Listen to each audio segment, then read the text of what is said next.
नमस्कार दोस्तों। सपोज मैं कहता हूं आज के डेट में अगर भारत के अंदर नरेंद्र मोदी जी की सरकार जो प्रेजेंट गवर्नमेंट है अगर वो एक बिल पास कराना चाहती है लोकसभा से और सपोज बाई चांस अगर ये बिल पास नहीं हो पाता है तो ये क्या शो करता है कि यहां पर सरकार के पास मेजॉरिटी नहीं है, बहुमत नहीं है सरकार चलाने के लिए। कुछ वैसा ही पाकिस्तान के अंदर देखने को मिला है। बेसिकली वहां का जो सेनेट है, जो अपर हाउस है जिसको हम यहां पर राज्यसभा कहते हैं, वहां पर एक इलेक्शन कंडक्ट कराया जाना था। उस इलेक्शन का जो वोटिंग डालते हैं लोग वो लोअर हाउस के लोग डालते हैं। तो यहां पर इस वोटिंग के तहत यह देखने को मिला कि इमरान खान के पास जो मेजॉरिटी होनी चाहिए वो यहां पर लूज कर चुके हैं। और इसी को देखते हुए जो अपोजिशन पार्टी है उन्होंने यहां पर इल्जाम लगाया कि इमरान खान सरकार के पास मेजॉरिटी नहीं है, उसको रिजाइन कर देना चाहिए। इसी को देखते हुए सैटरडे को मैं आपको बता दूं कि यहां पर उनका जो लोअर हाउस है वहां पर वोट ऑफ कॉन्फिडेंस इलेक्ट किया जाएगा। मतलब कि वोट ऑफ कॉन्फिडेंस आपने देखा होगा भारत के अंदर भी एक टेस्ट होता है किसी भी सरकार के लिए कि क्या उसकी मेजॉरिटी है कि नहीं है लोअर हाउस के अंदर।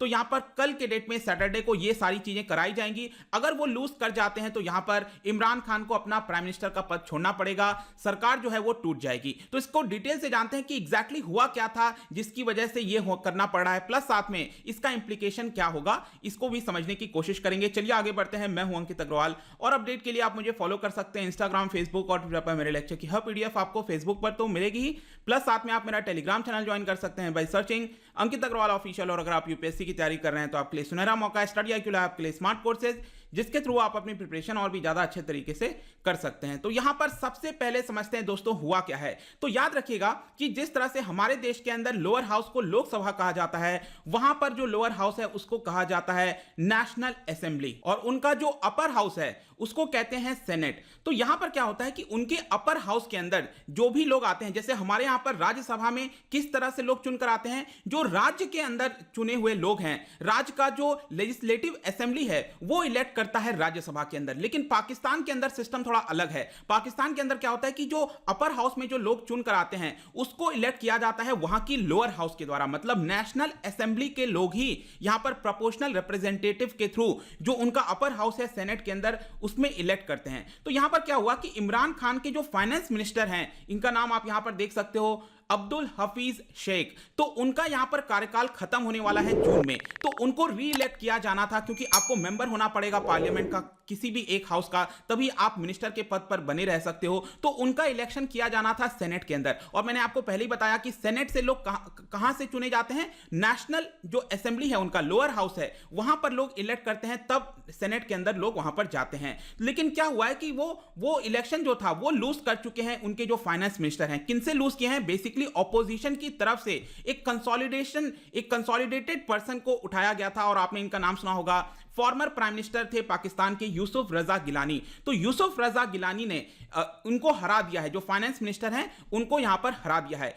फर्दर आप देख सकते हो ये पाकिस्तान के असेंबली के बारे में है, जो वहां का पार्लियामेंट है उसके बारे में है। दो हाउसेज हैं, सेनेट और नेशनल असेंबली। सेनेट के अंदर 100 के आसपास सीट है, ध्यान रखिएगा। और जो नेशनल असेंबली है, जो लोअर हाउस है, यहां पर आप देख सकते हो ये 342 सीट्स हैं वहां पर। अब अगर सरकार चलानी है किसी को भी तो यहां पर जरूरी नहीं है कि उनको अपर हाउस में मेजॉरिटी चाहिए, लेकिन सबसे इंपॉर्टेंट होता है कि लोअर हाउस में मेजॉरिटी चाहिए होता है अगर आपको सरकार चलानी है। तो 342 में यहां पर जो मेजॉरिटी मार्क है वो है आपका 172। तो 172 यहां पर आपको बहुमत चाहिए ताकि आप सरकार चला सको। और आप देख सकते हैं कि यहां पर कोलिशन गवर्नमेंट है, जो इमरान खान की पार्टी है PTI, उनके पास 157 मेंबर्स हैं, लेकिन बाकी यहां पर कोलिशन के थ्रू जो टोटल नंबर है वो आपका करीब 178, ऑल्दो ये 180 के आसपास बताया जाता है करीब। और उसके बाद बाकी के ऑपोजिशन पार्टीज हैं। तो यहां पर ऑब्वियस सी बात है कि अगर एक किसी पर्सन को सेनेट के अंदर चुनना है तो डायरेक्टली आप देख सकते हो कि यहां पर लोअर हाउस में इमरान खान की जो पार्टी है उसके पास पूरा सपोर्ट है, उनके पास बहुमत है। तो यहां पर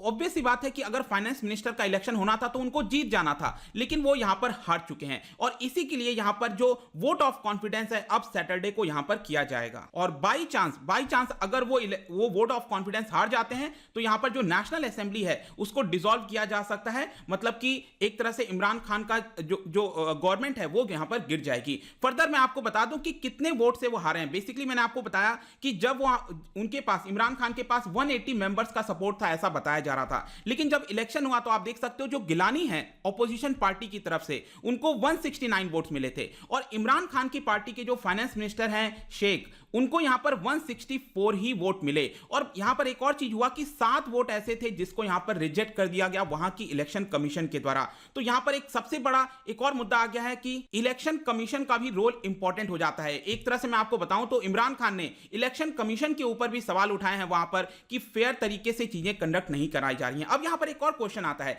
कि जो फाइनेंस मिनिस्टर है वो इतना ज्यादा इंपॉर्टेंट क्यों है, क्योंकि यहां पर जून 11 के बाद अगर उनको कंटिन्यू करना है एज अ फाइनेंस मिनिस्टर तो उनको पार्लियामेंट का मेंबर होना पड़ेगा। तो यहां पर उनको इसीलिए सेनेट के अंदर वापस से इलेक्ट किया जा रहा था और वो काफी की मेंबर हैं अगर आप इमरान खान के सरकार में देखोगे, क्योंकि जितने भी इकोनॉमिक पॉलिसीज हैं उन्हीं के द्वारा लिया जा रहा है, शेख के द्वारा।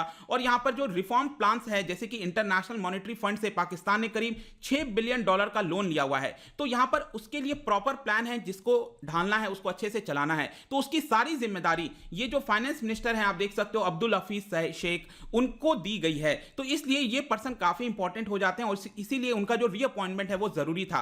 अब सपोज बाई चांस वो फर्दर रीअपॉइंटमेंट नहीं कर पाते हैं तो हो सकता है शायद उनको इकोनॉमिक एडवाइजर के तौर पर लाया जाएगा ताकि वो गवर्नमेंट के अंदर कहीं ना कहीं कंट्रीब्यूट कर सकें और इन सारी चीजों को चला सकें। अब देखिएगा, मैं इकोनॉमिक्स का स्टूडेंट हूं, तो जब भी इस तरह की किसी भी देश में चीजें होती हैं तो मुझे तुरंत स्टॉक मार्केट याद आता है। और यहां पर आप देख सकते हो जैसे ही ये न्यूज आया कि यहां पर लोअर हाउस के अंदर ऐसा लग रहा था कि मेजॉरिटी लूज कर रहे हैं, तो करीब 2% से भी ज्यादा जो वहां का कराची स्टॉक एक्सचेंज है वो गिर गया था। इसका फिगर भी आप देख पाओगे। इसके अलावा मैं आपको बता दूं कि मिलिट्री सपोर्ट का भी पूरा मामला सामने आ रहा है। जो इमरान खान हैं उन्होंने आर्मी के जो चीफ हैं जनरल कमार जावेद बाजवा, उनसे मिले और वहां की जो स्पाई एजेंसी है आईएसआई, उनके भी हेड से वो मिले थे। तो यहां पर आपको पता है कि काफी समय से इल्जाम लगाया जा रहा है जो प्रेजेंट गवर्नमेंट है पाकिस्तान के अंदर कि मिलिट्री की मदद से वो यहां पर प्राइम मिनिस्टर बने हैं। और मैं आपको बता दूं कि अभी 3 साल से भी कम हुआ है। 2018 में आई थिंक जुलाई और अगस्त में 2018 में इमरान खान चुनकर आए थे और अभी भी करीब 2 साल से ज्यादा का टर्म उनका बचा है।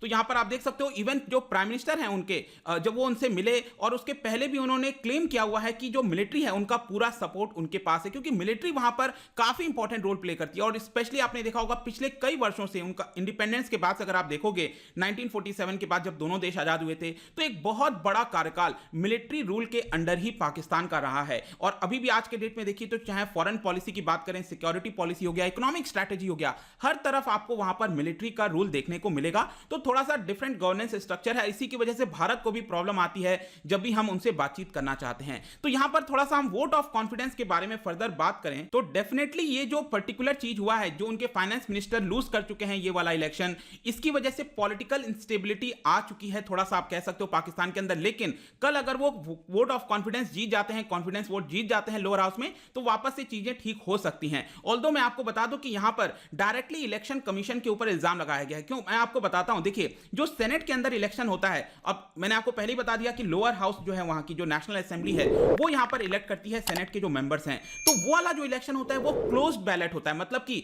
जो भी मेंबर वोट दे रहा है वो किसको वोट दे रहा है वो पता नहीं चल पाता, ये क्लोज तरीके से होता है, यहां पर रिवील नहीं होता है। लेकिन कल जब यहां पर वोट ऑफ कॉन्फिडेंस होगा तो ये ओपन बैलेट की तरह होगा। ओपन बैलेट में क्या होगा कि जो भी उनका जो अलाई है, जो भी वोट दे रहा है, ये साफ तौर पर पता चल जाएगा कि इस पर्सन ने इस पार्टी को सपोर्ट किया है। तो ये सारी चीजें कल खुलकर होंगी। तो हो सकता है कि शायद यहां पर जिस तरह से सेनेट वाले इलेक्शन में जिस तरह से चीजें हुई वो शायद ऐसा देखने को नहीं मिलेगा। लेकिन यहां पर इलेक्शन कमीशन के ऊपर रिस्पॉन्सिबिलिटी, एक तरह से प्रश्न चिन्ह उठाए गए हैं कि ट्रांसपेरेंट तरीके से इलेक्शन कमीशन वहां पर जो इलेक्शन कराना है, कंडक्ट करना है, वो नहीं कर रहा है, ऐसा इमरान खान का कहना है। उनका यह भी कहना है कि सेनेट के अंदर इलेक्शन, क्योंकि इनडायरेक्ट तरीके से इलेक्शन होता है, तो यहां पर पैसे का बहुत बड़ा खेल होता है। पिछले 30 से 40 वर्षों में यहां पर कई सारे ऐसे मामले सामने आए हैं जहां पर पैसे देकर लोगों को पार्लियामेंट के अंदर, जो सेनेट है उनका अपर हाउस से भेजा गया। इनफैक्ट भारत के अंदर भी आप देखोगे कई बार इस तरह के इल्जाम लगते हैं कि यहां पर अगर हम अपर हाउस में भेज रहे हैं तो कहीं ना कहीं पैसे का इधर खेल आता है। तो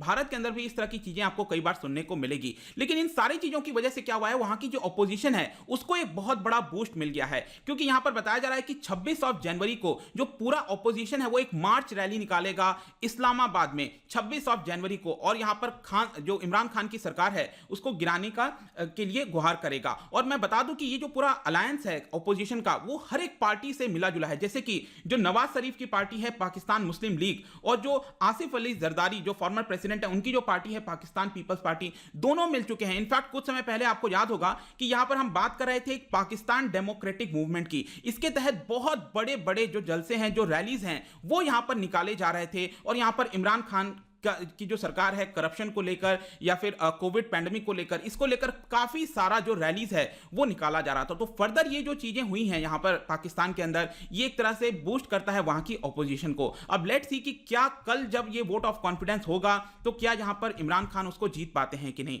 अब जाने से पहले, क्योंकि हम यहां पर Rajya Sabha, upper house, lower house की बात कर रहे हैं, तो हमारे देश के अंदर जो राज्यसभा है उससे रिलेटेड 2 स्टेटमेंट मैंने डाला है, बताइए कौन सा करेक्ट होगा। इसका जो राइट आंसर है मैं हमेशा की तरह अपने इंस्टाग्राम पर तो डालूंगा ही, अगर आप इंस्टा पे नहीं हो कोई बात नहीं, टेलीग्राम से आप इसका राइट आंसर ले सकते हैं। मैं कई सारे एमसीक्यूज यहां पर डालता रहता हूं स्टोरीज के फॉर्म में, आप जाकर प्ले कर सकते हो। अगर आप मुझसे इकोनॉमी पढ़ना चाहते हैं, कोई भी कोर्स परचेज करना चाहते हैं, स्टडी IQ ऐप पर जा सकते हैं। आई होप कि वीडियो आपको पसंद आया होगा। मिलता हूं आपसे next time, till then thank you very much, see you soon.